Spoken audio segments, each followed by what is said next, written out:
Welcome to our exploration of the ancient practice of casting lots. This method, used for decision-making, dates back thousands of years. But what exactly is casting lots, and how is it used?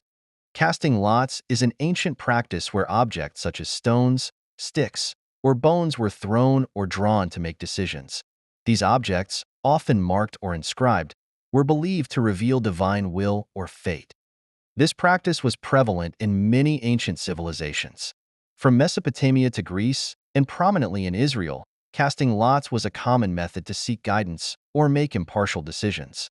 In different cultures, casting lots held significant importance. It was not just a game of chance, but a sacred ritual. In ancient Israel, for instance, it was used to divide land, select leaders, and even determine guilt or innocence. Casting lots was a common practice in many ancient civilizations. Let's delve into its origins and how different cultures utilized this method. In Mesopotamia, one of the earliest civilizations, casting lots was used to make decisions and seek divine guidance. The practice was deeply intertwined with their religious beliefs, where gods were thought to influence the outcome. In ancient Greece, casting lots was known as cleromancy. It was often used in religious contexts to determine the will of the gods.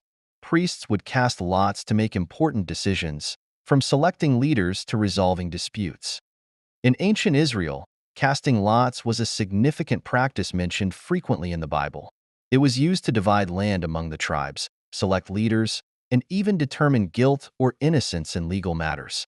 The Urim and Thummim, sacred lots used by the high priest, are notable examples. Beyond Mesopotamia, Greece, and Israel, casting lots was also practiced in other ancient cultures. In China, it was part of divination rituals, while in Rome, it was used in both religious and secular contexts. In the Bible, casting lots is mentioned frequently as a method to discern God's will. One of the most notable instances is in the book of Joshua, where lots were cast to divide the promised land among the 12 tribes of Israel.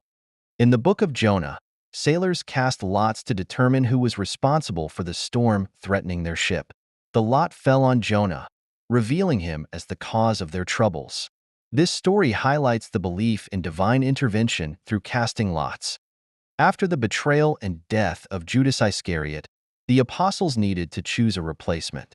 In the book of Acts, they cast lots to select Matthias as the new apostle, demonstrating the use of this practice in early Christian decision-making. In the Torah, casting lots was used for various purposes, including the selection of the scapegoat during Yom Kippur. The high priest would cast lots to choose between two goats, one to be sacrificed and the other to be sent into the wilderness, symbolically carrying away the sins of the people. Casting lots is also mentioned in other religious texts, such as the Quran and ancient Hindu scriptures. These references show the widespread use of this practice across different faiths and cultures. One of the simplest and most common tools for casting lots were stones or pebbles.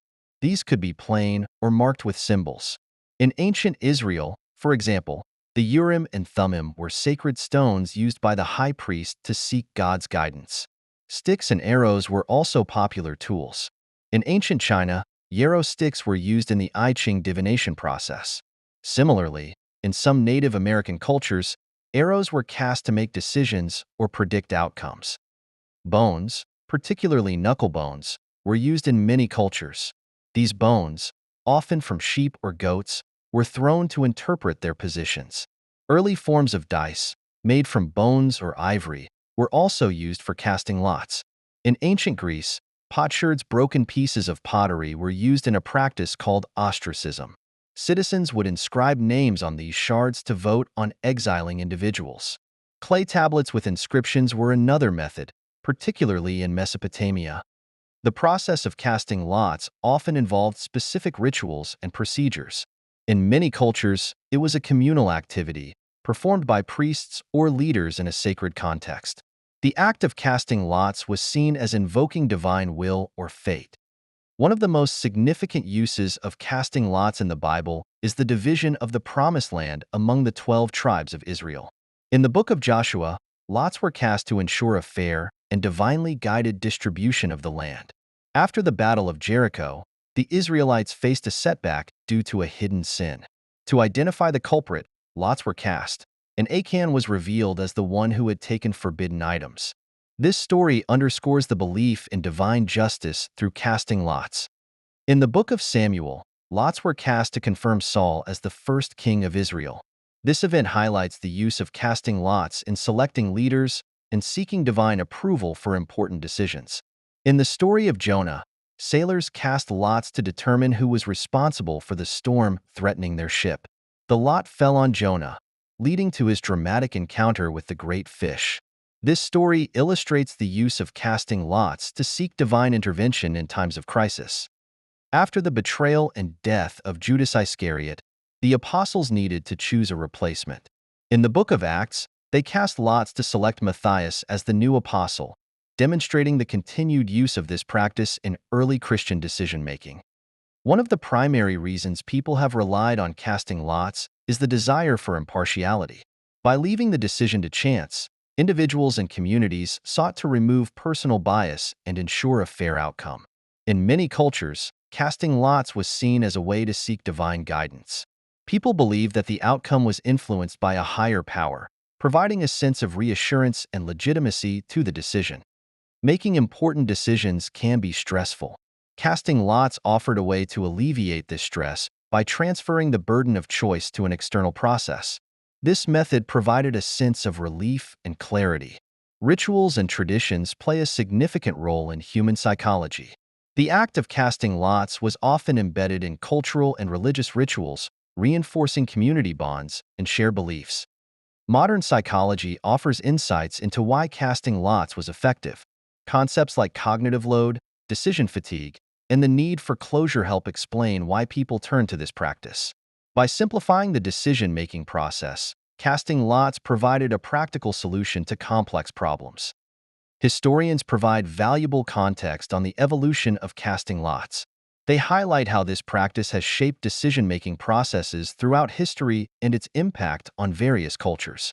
Casting lots was more than just a method of decision-making. It was a way to connect with the divine and ensure fairness in critical choices. Theologians offer insights into the spiritual aspects of casting lots. They explore how this practice was perceived as a means to seek divine will and its significance in religious rituals. In many religious traditions, casting lots was seen as a way to discern God's will.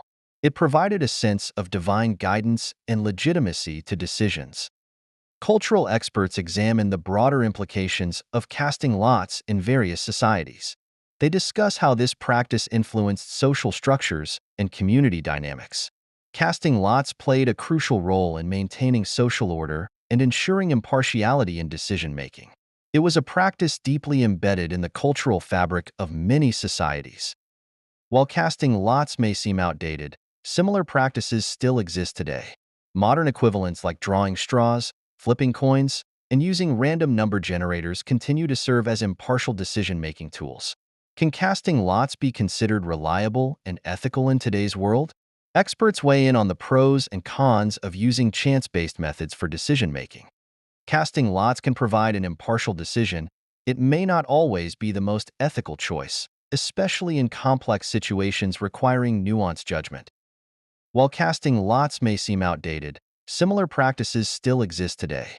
Let's explore these modern equivalents. Drawing straws is a simple and widely recognized method for making impartial decisions. Each participant draws a straw, and the one with the shortest straw is chosen. This practice is often used in informal settings to ensure fairness. Flipping a coin is another common method for making quick decisions. Heads or tails, the outcome is left to chance, providing an unbiased resolution to simple dilemmas. In the digital age, random number generators have become a popular tool for decision-making.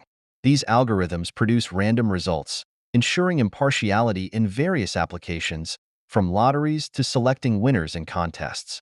Lotteries are a formalized version of casting lots, used for everything from selecting winners in large-scale contests to allocating scarce resources.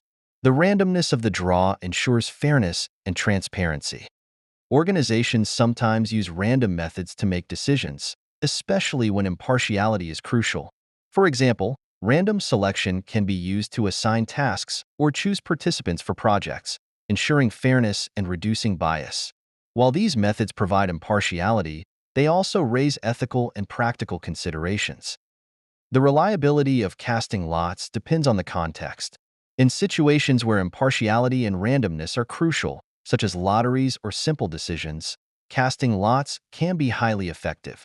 However, for complex decisions requiring nuanced judgment, this method may fall short. Casting lots can provide a fair and unbiased outcome, but it lacks the depth needed for decisions that involve multiple factors and ethical considerations. Ethical considerations play a significant role in the use of casting lots. While it ensures impartiality, it may not always be the most ethical choice, especially in situations involving human lives or significant consequences. Using random methods like casting lots can be seen as abdicating responsibility. Ethical decision-making often requires careful deliberation and accountability, which random methods cannot provide. Despite its limitations, casting lots has several advantages. It eliminates personal bias, ensures fairness, and can be a quick and efficient way to make decisions in certain contexts. Throughout history, casting lots has been valued for its ability to provide an impartial decision, especially in communal and religious settings. On the downside, casting lots may oversimplify complex decisions. It lacks the ability to consider all variables and ethical implications, making it unsuitable for decisions that require in-depth analysis and judgment. In today's world, ethical decision-making involves a balance of fairness, responsibility, and informed judgment. Random methods like casting lots may not always align with these principles. While casting lots has its place in history and certain modern contexts, its reliability and ethical implications vary. It remains a fascinating example of how humans have sought to make fair and impartial decisions throughout the ages.